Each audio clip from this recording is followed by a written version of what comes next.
No, you saying, I just want to add one more thing. You saying the black eye in the sport, you could almost hear the proponents of MMA coming out of the woodwork right now saying, "I told you so. It's a fucked up sport. People are dying. Like more people fucking die from boxing a year than Absolutely. way more. It's not even in the same category. People get injured in football way more. Who gives a fuck what you think?"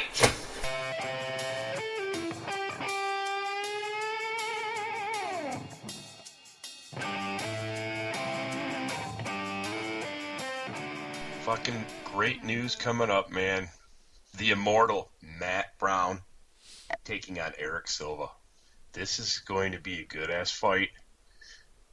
But the one thing I have to say is I'm going to have to give it to Matt Brown for he's been in the ring a lot longer. He's had tough opponents. He's had a hard stretch. He's almost reinvented himself. And from what I see of Erick Silva, this fight is not going to be in front of a Brazilian crowd and give you a cupcake candy fight that you can win and then celebrate with the crowd and fucking rah-rah, yeah, I'm a badass. No, this, if you want it, you're going to have to fucking earn it. Because right now, Matt Brown's on a fucking another level, man, you know. This is a guy that in 2011, 2010, we were talking about when is this guy going to get fucking cut, you know. And to see him do a complete 180, it's like, holy shit. You know, I don't have his roster in front of me, but it's like Matt Brown, Mike Pyle. I mean, he's just had some really, really comparable fighters in front of him. This guy's made a huge stink in what's going on right now. And I'm looking his shit up right now, but probably going to be cut, whatever. But oh, okay. Fucking Mike Pyle, fucking yeah, I just brought him up. Yeah, he's going on a fucking shitstorm right now, dude. Well, let's fucking to make it official, man. Yeah, Matt Brown's fucking stats, Dan. Fucking go over this shit, man. This guy's been on a fucking Holy ride. Shit, we're talking about out of his last, he's won fucking 7 out of his last 8. That's what we're talking about. He went on a 3-fight losing streak, came back, beat John Howard, lost against Seth Bakazinski, and then after that it was a 6-fight winning streak. Chris Cope, Stephen Thompson, Luis Ramos, Mike Swick, Jordan Main, and then finally Mike Pyle. Okay, a lot of those guys are middle-of-the-road guys, okay? That's fine, but you got to look how he's been beating them, especially in the last 4. They're not lasting past the second fucking round. This guy's taking them out. Yeah. He's assassinating people right now. So, Erick fucking Silva, I know he's been in the ring in Brazil, and he's had exuding confidence, totally dominating his opponents. But this, I don't see him winning this one, man.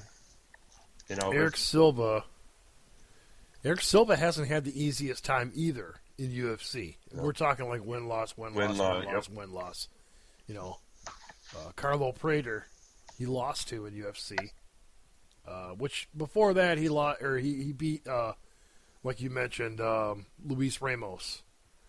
He beat Charlie Brenneman. He beat Jason High, which Jason High actually looks pretty good. I don't know where the guy is nowadays, you know, but I mean Jason High still looks good to this day. Takanori Sato, you know, February 15th. We just saw that one. He beat that guy. Takanori Sato, not to take anything away from the guy, but it's like that's one of them guys. It's like who's that? You know, I mean, we don't know a shit ton about the guy when it comes to the States. Lost to Don Hyung Kim, lost to John Fitch. You know, like we talked about earlier, lost to Carlo Prater. So I mean, you know, Erick Silva. This is a huge match for Erick Silva as much as it's a big match for Matt Brown. Matt Brown 18-11, Erick Silva 16-4. Erick Silva's probably still on a high horse, you know, which I think he came into the UFC with one loss or undefeated. Probably pretty close to it. Matt Brown's been in here a while now. Took a lot of losses. Still brought himself back from all that, and is like we talked about, 6-fight winning streak. So, I mean, this is a really, really good matchup. And this is the matchups I'm talking about. It's like where you have. This is a UFC matchup. Where you have two guys that you would probably want to put on separate roads. You have them meeting together. Because how often have they done this in the past where it's two guys that should be fighting each other? Like Cain Velasquez, 3-4 years ago, fighting Shane Carwin. They got those. In my opinion, they should have met, but they never did. UFC fucking never had them face the same opponent. That kind of a crap. You know what I mean? So it's like you got Erick Silva, Matt Brown. They're getting to the point where it's like these guys that should be matching each other are facing each other now. Yeah. Like, for instance, JDS versus fucking Stipe. Perfect example. This is a collision course fight.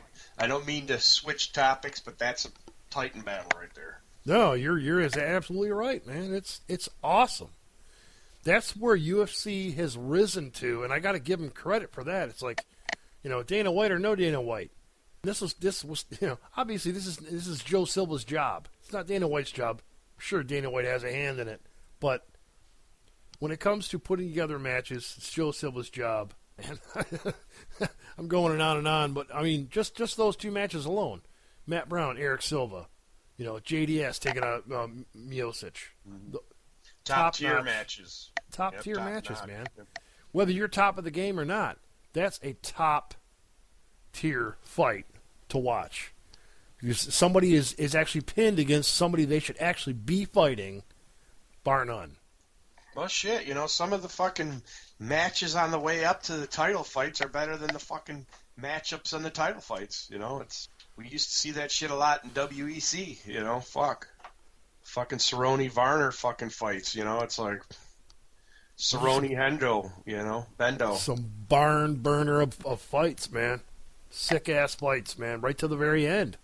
And that's I would rather have an organization, a lower tier organization that's owned by the UFC. We're going to segue right into this because it's appropriate. And because we just got done talking about Tough being oversaturated, and we just had Tough China where nobody got to fucking see it because it's going on at frickin' 4 o'clock in the morning over in China. So WEC was like the perfect proving ground, the amateur league kind of thing, like we've been talking about. That you see those fighters that were in WEC shining these days, champions these days, and you dissolve a champion maker. You say we conquer and we dissolve. That's what we do. Conquer and divide. That we're fucking Zuffa. We will take Pride and we will gobble it up. We will take Strike Force. We will gobble it up and shit it out, and we will take you WEC and do the same fucking thing. So you don't have any choices. We are the monopoly.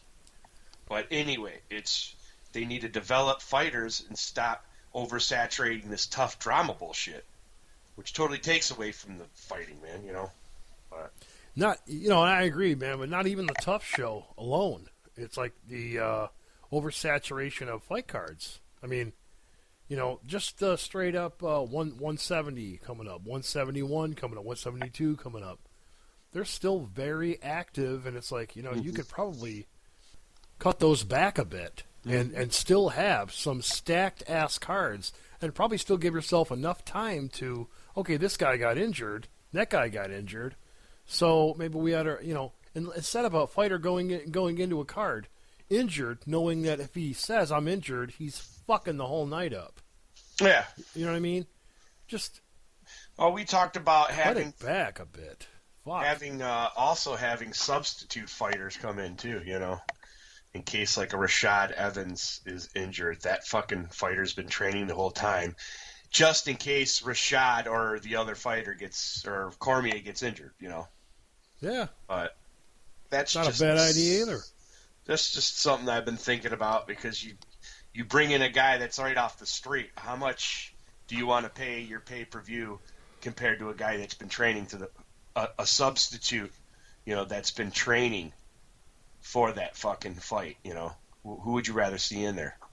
That's an obvious fucking answer. You know, we seen what happened to Cummings. He got fucking dismantled, destroyed, and collected. He was done. Yeah. So, but that's his, you know, as they planned. In my opinion, as they planned, that's their surefire way of bringing him aboard. Because you bet your ass he's going to have another fight in UFC. So that was just Cormier's way of saying, hey, man, let me fight this guy. He's not going to beat me, but, you know, let me have this fight with this guy. I'll still have a fight, and if he beats me, shit, who knows? But, you know, you could pretty much bet your cards he's not going to win. Because I've been through a lot more shit than he has. But if he wins, hey, take over. Fucking a huge story. Why wouldn't Dana be all over that? Because it's a big story either way, no matter who wins. It's still a big story. It's huge. You know, when it comes to a Cummins or something like that, you're either in it or you're not in it. And this guy got a fucking full ride scholarship to front and center. Oh, he did. He got a silver platter, fucking red carpet, like you're saying. Yeah. Everybody, you know, they talk about, oh, well, nobody wanted to fight this guy. You know, they talk about the pre-fight shit. You know, where they talk about what Cormier's been doing and what Cummins has been doing. Nobody wants to fight this guy. They've been looking like 50 different matches. Nobody wants to fight this guy. Well, if he's that badass, why didn't he fucking mangle Cormier then? If he's that badass, 50-plus fighters don't want to fight him, then why isn't he mangling Cormier or even posing a threat? He didn't even come close. I mean, what should that tell you? So, but anyhow, man. I guess the one in fucking... See, this is another thing I was pissed off about. It was the... after you do the China thing, all right, and it seems like this is just... I don't know. You do the China thing, which nobody fucking is going to be able to see this shit, you know, unless you're up 4 a.m. in the morning. You can watch the China Tough, okay? That's if it's enabled in your country. Exactly. And that brings me to another fight piss promo, which is UFC fucking fight piss on fight night, fight pissing, whatever they're gonna do to people by playing this fucking thing at noon Eastern Standard Time on a Saturday. Not to mention who's gonna be working, and if you don't want to watch or hear about it, you got to stay in the bubble. And you got to wait till nighttime to watch it on FX. So it's just, I don't know. I just don't understand this shit. I know other countries have to have it, but let's space it out a little bit more when you're doing your promos. Don't go from China to fucking London and then to fucking Istanbul and over to fucking Zimbabwe. Okay, let's have some more over here where it's prominent in the United States. UFC's just, in my opinion, it's just taking the stance where it's like, well, if it's not live for you, then fuck you. You don't, whatever. You get whatever we give to you, and but you still have to pay $10 a month because it's Fight Piss. And interesting reaction.